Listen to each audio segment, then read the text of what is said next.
Thank you very much, Larry, for a fascinating talk. We want to spend most of this time allowing for interaction, so whilst the microphones are being prepared so that people can ask questions, and indeed you can think about your questions, I'm just going to say one or two things. As we mentioned already, there are real parallels in the US and UK with this focus on the quality of research, concerns about dogma and the idea of knowing or wanting to know what works. I would, however, note that that's not true in every country. And that might be a particular sort of US-UK focus. In many countries, there's perhaps an easier relationship with education research, and indeed many countries using a far wider range of methods when it comes to their education research.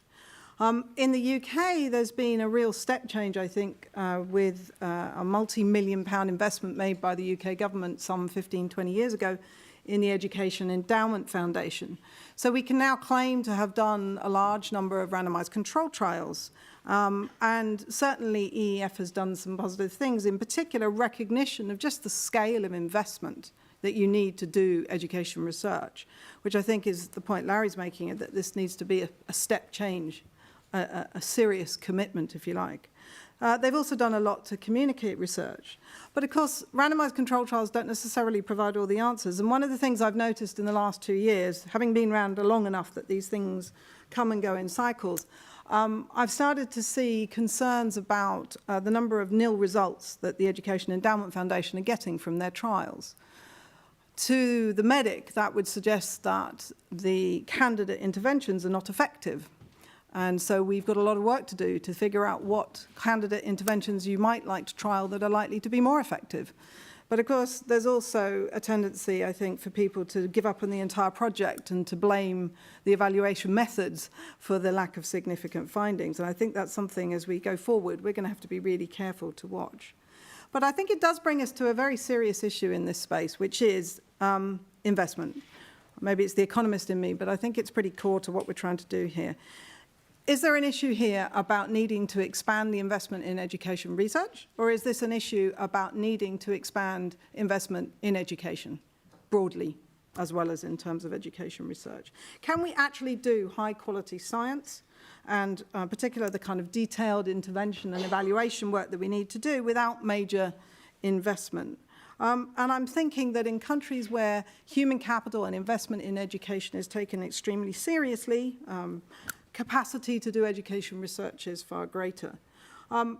By contrast, in some other countries, and I would say UK, US are examples here, particularly UK, we're in a situation where we're worrying about whether or not we have enough maths teachers. And we feel, if you talk to practitioners in the room, I'm sure when you're talking about education research, this would not be top of their list of things to spend on at the moment. And that's one of the challenges that we have. How do we do rigorous research grounded in practice that has meaning for the sector, that the sector can relate to and say, that is doing the kind of research which will provide the answers I need, while simultaneously feeling that we're, if you like, struggling to kind of keep our heads above water in terms of teachers. But I think it's also worth saying that, you know, fundamentally, the one thing we know in all of this is that teaching and teaching quality does matter. And I take your point, Larry, about if teachers care more, it doesn't necessarily improve things. That's true. But I'm struggling to think that we could have a really effective education system, irrespective of the science, if we don't make education a desirable and enjoyable, a worthwhile, satisfying endeavor that is based on fact and science and an attempt to make things better, as distinct from what it may feel like to many practitioners at the moment in many countries across the world, that it's not that rewarding. So I think these things cannot be thought of entirely separately. And then finally, there's a point about the future. I noted the master's comments about education not having changed. And he's right. Technology of education, if you want to describe it in that way, has been remarkably static. If you go in a classroom now, you go in a classroom 100 years ago, 200 years ago, it doesn't actually look that different. And that's a real question for us. Is that because it shouldn't look different? Is that because learning is fundamentally an interaction between two human beings, and therefore the teacher-pupil relationship will sit at the core of that? So you might have an AI teacher, perhaps, but are you trying to essentially kind of mimic that, that interaction, that dialogue between teacher and student? And that, I don't know the answer to that. That's a real question that we need to get at. So I'm not suggesting technology doesn't provide some of the answers, and certainly technology provides huge opportunities to do what we're currently doing more effectively. But I think that a lot of the interventions that we might want to think about might revolve around the teacher. And then just the last thought on the future. We talk about the future of skills, or the demand for skills in the future, a lot. And absolutely, it's going to look quite different, I suspect, in terms of the labour market and the kinds of skills that we demand. But despite a lot of rhetoric about 21st century skills, actually it's quite hard to define them. Language is very loose. People mean different things when they talk about them. And the thing that kind of keeps me awake at night is also that when I look in my data about the reality today, there are some core skills there that are pretty essential for your lifetime outcomes, particularly around analytical skill, for example, that at the moment our children need. And I'm going to make sure my children get them. And I think there's a real challenge if we start talking about skills for the future without actually acknowledging what children need if they were to enter the labour market now. There may be some potential trade-off there. And in particular, I'm thinking about inequalities. So it's not enough to say that we need to be more creative, and therefore I'm going to skip over the fact that in many state schools, maths classes are being taught by non-specialists, sciences classes are being taught by non-specialists, and kids don't have access to the full breadth of subjects. That's not really good enough until you convince me that those 21st century skills don't involve maths or don't involve language. I'm more comfortable thinking that actually we need to think much harder about how it is that we deliver even some of the demands of today's labour market in a more effective, more efficient way. So just some thoughts for me, really, to allow you time, I hope, to come up with some fantastic questions to ask Larry. Larry, would you mind coming up and answering all the difficult ones, if that's okay? I thought I was handing those off to you. No, you don't get away that line. Okay, so we've got microphones and open to the floor. There's a question up there, second row from the back. Hello, I'm Pauline Rose from the Real Centre in the Faculty of Education. Thank you, Larry, and congratulations, and thank you also for a very stimulating talk. My work is mainly, or all actually, in international development settings, so in poorer countries in sub-Saharan Africa and South Asia. And what almost everything that you've said resounds, the issues around the importance of high-quality scientific research, the need for investment in research. So I've been doing a lot of work with the Department for International Development that is probably the lead funder of education research in these settings, yet only 3% of their funding, of their research funding goes to education. The reason often given is because health research costs a lot more, perhaps not that large a margin. So in our research, I would just say in this area, the randomized controlled trials are now seen as the gold standard and perhaps the only way. I think they've really shifted the needle. They've really helped to improve the quality of research, the uptake of research by policymakers. But I have a concern when we're looking at countries like Ethiopia, where the majority of children are not learning to read or write, where there's huge system reform taking place as we speak, being rolled out to improve the quality of education. Questions about whether the right things are being done, we don't know yet. But trying to do RCTs in those sorts of contexts are A, politically really problematic, and B, difficult to anyway implement because change is happening so rapidly. So I'd be interested to hear your thoughts on what good quality scientific research might look like in a setting like that. Thank you. Well, I'm glad that was an easy question.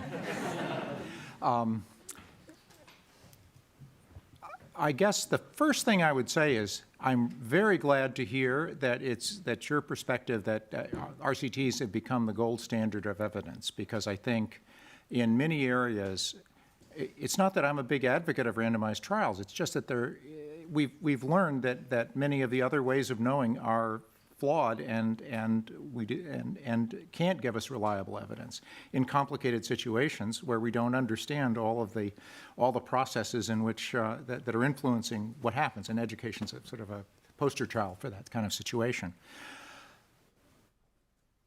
I think first of all, I think it's a mistake not to improve things if you have a chance to do so. So in a setting in which lots of things are changing and we hope, changing for the better, it's important to recognize that good work can be done, and you don't have to stop and do a lot of randomized trials before you do anything. On the other hand, if we have system changes and innovations rolling out, that's a great opportunity to test some of those things as they're being brought to scale. And one of the kinds of opportunities for doing interesting and important education research, I think, arises when there are innovations happening, but it's impossible to innovate everywhere instantly, which gives an opportunity, if it is seized by those policymakers doing the innovating, to test the effectiveness of ideas that are being implemented by rolling them out in a kind of, well, for example, in a randomized way. You can't do this in every school in this region, but you can do it in a third of the schools. Well, then maybe you can randomize which schools actually get the innovation, or at least some of the schools that are getting the innovation, that will give you a chance to understand whether that innovation is really better than what was happening before. So that's my best answer to the situation. And I know it's much more complex than that answer would suggest. But unfortunately, I don't have an answer to the hard questions, hard part of your question. Larry, I'd like to follow up on that. Les Borishevich, I'm currently Chairman of Cancer Research UK. I'm a medic by background and Emeritus Vice-Chancellor here at the university. And the question is the randomized control trial. I'm delighted that you're doing this. I happen to work with Archie Cochrane during my training as a medic. But we've now got a fundamental problem. And in medicine, what we're seeing is we're having to move the large-scale randomized control trials, which in HIV cost nearly $100 million per trial, just to give you some scale of the cost of these interventions. But we're now moving to a situation where the number of parameters we have to assess in a given case means that in some ways, the large-scale randomized control trial is almost dead. So if I look at the area of cancer, if you take the standard cancer, there are about 250 cancers, 4 anatomical scales, 250 to the power 4, at least 300 molecular markers for each tumor. That's to the power of 300. We only have a population of cancer patients of 29 million projected. So there are not enough people in the world to any longer do the trials.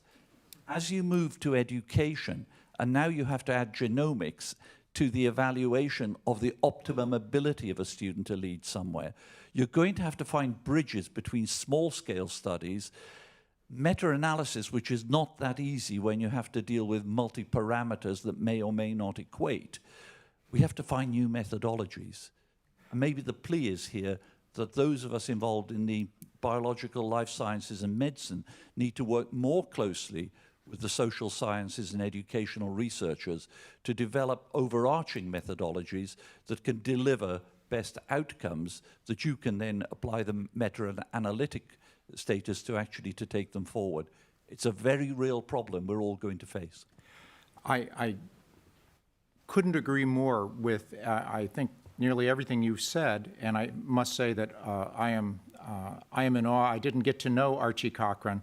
I wish I had, and all of us are very much in his debt for his great vision of how medical science could evolve. And of course, we have learned a lot from medical science in trying to carry out large-scale trials in education. I think that part of my, I think you put it well, we need to evolve new methodologies. I think that one thing, I'll say two things that I believe are important and perhaps relevant. One of them is that I didn't say, and the Institute of Education Science doesn't say, that the only way to know things is through randomized trials. And I think that part of what we need to develop intuition about and evidence about is when we need to trial something and when we don't, when other ways are just as effective. And so I think that's one point. Another point is that trials don't have to be done in the future in the way we currently do them in education, for example. I can envision a world in which most of what students do, most of the work that they do is happening on a computer, not because I think computers are going to replace, AI is going to replace teachers. It will replace some of the things teachers do. But the fact is, my day is spent almost entirely working on my computer. And many other people's days are spent in the same way. So it's inevitable, I think, that schooling will look a lot more like the work people do in the labor market. They will spend more of their time interacting with machines of various kinds. And that opens a set of opportunities for doing trials that are invisible to the participants. It makes it possible to do individually randomized trials, which actually is much more efficient if it can be done. And it has the potential for enabling us to enroll practically every student in trials, not just one trial, but many trials, well designed and coordinated with one another, so that it's possible to accumulate evidence about what works without interrupting the whole education process to organize a study, but rather to have this sort of continuous learning as deeply embedded in the schooling that the students are participating in. So one direction there. So I see two ways to address the issue you raised, which is a very real issue. One is that we need to learn more about when to do trials and when we don't have to do trials, what we have to trial. And then secondly, we need to find new ways of doing trials so that they become almost invisible. They become a part of the fabric of education. Okay, thank you. We're going to take a couple of questions so that people get an opportunity. Question up there? Hi, thanks. I'm Michelle Ellefson. I'm a cognitive scientist in the Faculty of Education, and of course, doing work that bridges cognitive science and education. I know a lot of the conversations that are happening in psychology. And at the moment, there's a concern about kind of replication. So I wanted to ask a question about what makes good evidence. So, in education science, how are we thinking about that? So some examples that have come from psychology is, how replicable is a finding? We have this problem of things that don't have statistically significant results don't get published, so we call it kind of the file drawer problem. So findings kind of get hidden. Or we've also been searching our souls about how we analyze data and how, by doing multiple analyses, we might inadvertently find things that we think are meaningful that aren't. And I'm wondering if these are conversations that are happening at the IES and in kind of the US context about the future of education research and what's good evidence. Thank you. The question here. Yeah. We're trying to get as many questions in as possible. Is that on? I'm Elaine Wilson. I'm also at the Faculty of Education, but I'm working in practitioner doctorates and master students, so I'm really at that coalface. And I thank you very much, a really interesting lecture. But I'm wondering now, in terms of this new methodology that you're talking about, that we also need to be thinking about equipping teachers to be able to do research, small-scale research, really well. Mm-hmm. And maybe a plea to Anna, perhaps she's got fingers in pies with the EEF. Mm-hmm. Maybe some of that funding that's being given to the EEF, because they've produced an awful lot of really useful data. And the next problem is building that bridge between taking that and implementing it and making sure that it is actually doing what it says it is. And in order to do that, you need people in schools to be able to measure that. So maybe some of that funding could go towards actually equipping teachers to be able to do research rigorously. And the ideal place to do that would be in a university department, I would argue. But seriously, I do think equipping teachers to be able to do research well, I think must be one of our next goals. Okay, do you want to respond to that? Sure. I can respond to both things. First of all, when I said create a culture of evidence, one important part of that culture are the evidence, the users of the evidence. And if they're not an integral part of the knowledge creation process, the evidence creation process, I think you're going to have trouble getting people to use it. So I see that as absolutely essential. And right now, I think a lot of training of teachers, at least in the United States, really doesn't equip them to understand research, to do research, to understand research, and to respect the kinds of things that come out of research. And unfortunately, sometimes research isn't worth respecting. And so I take your point, and I think it's part of what we have to do. We have to we have to educate the education personnel to think differently about their role and about the role of research in their lives. The replication problem I will offer is something we are thinking very much about in education science, and the same, since education science, as I think of it, draws heavily from psychology and cognitive science, as well as methods from medicine, for example. There's a replication crisis in both those fields, medicine and psychology, and we think very much about the difficulties that producing replicable work creates. And so let me just say that one of the hallmarks of science is the ability to replicate findings, and if we can't do that, we do not deserve to be respected with the term science. We simply have to ensure that the work that we do is replicable, and I think that the same kinds of solutions that were kind of pioneered in medicine are things that we're trying very hard to emulate before the crisis is really upon us. And I'll give you two examples. One example is the registration of protocols for large-scale studies. One of the things that I'm proudest of is that I was able to persuade the Institute of Education Sciences to fund the creation of a registry of trials, not just randomized trials, but other kinds of trials that were intended to provide causal evidence, and to work with several professional organizations to try and move them towards requirements of registration of trials for publication, for funding on the part of funding agency and publication on the part of journals. And we aren't there yet, but we have got a registry up and running as of this fall, and the Institute of Education Sciences is requiring its grantees to, well, I guess strongly encouraging its grantees to register their trials. I think that another part of the replication issue has to do with the research conduct, essentially, in trying to decrease the incidence of what are called questionable scientific practices, which other people would say it's really not a question, these are bad things to do, and yet many scientists do them. I think we have to work hard on getting education scientists and all scientists not to engage in practices we know are undermine the validity of their work, like p-hacking, for example. Yeah, and one of the few examples where maybe we can lead on the medical side of things is the Open Data Initiative, and the fact that data is far more readily available in education and social sciences for others to come along afterwards and show that you didn't mean it. Question there, and then a question at the back that might be our final two. My name's Chris, and my background is slightly different. I work in EdTech, and my company actually builds and sells products to schools.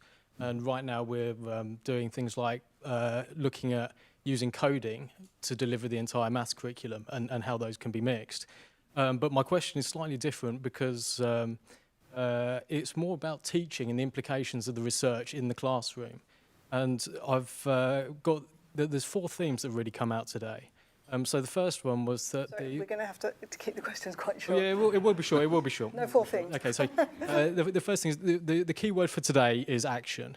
Mm-hmm. And then the second part of it is that a lot of teaching, in my experience, I've spoken to thousands of teachers, and pitching and selling as well, is that teaching is regarded and treated as an art. And the third part of it is that you're talking about making education research more scientific. And we all agree, the fourth one is that things will change. Will teaching become more like a science? Good question. Should we just take the final question at the back? Otherwise we're going to run out of time. Eat into coffee break is never a good plan. Never a good thing. Alex Sutherland from RAND. A question in relation to the research policy interface. So you had a lot of experience, obviously working closely with policymakers.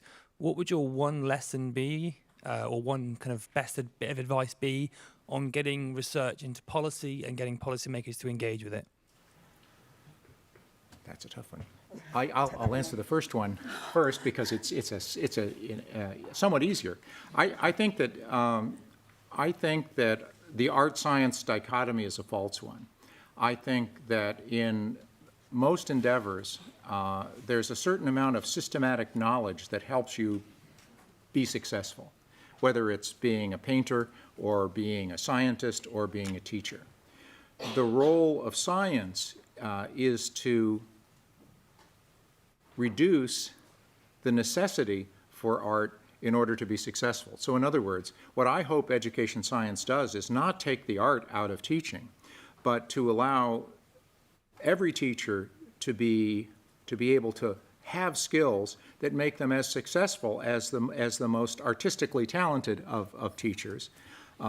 There'll still be a spectrum and there'll still be a room for art on top of the science, but the point is the science is designed to increase the sort of floor level of competence, if you will, that every teacher can hope for, so they won't have to rely on being especially talented in order to achieve good results. And the question of how,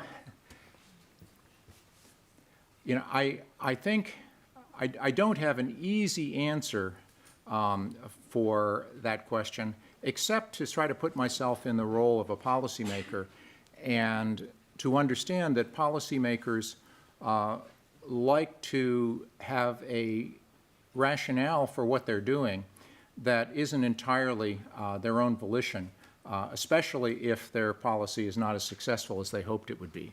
And so the evidence-based policy provides, and it should be evidence-based. I don't think evidence should determine entirely policy, but it should inform decisions about policy. I think that evidence-based policy gives policymakers a chance to provide a rationale for the policies they're choosing, and in particular the policies they're not choosing, that is something beyond their own caprice and for which they don't have to take complete responsibility when things go wrong, as they so often do. That's the best I can do at this moment. Thank you very much.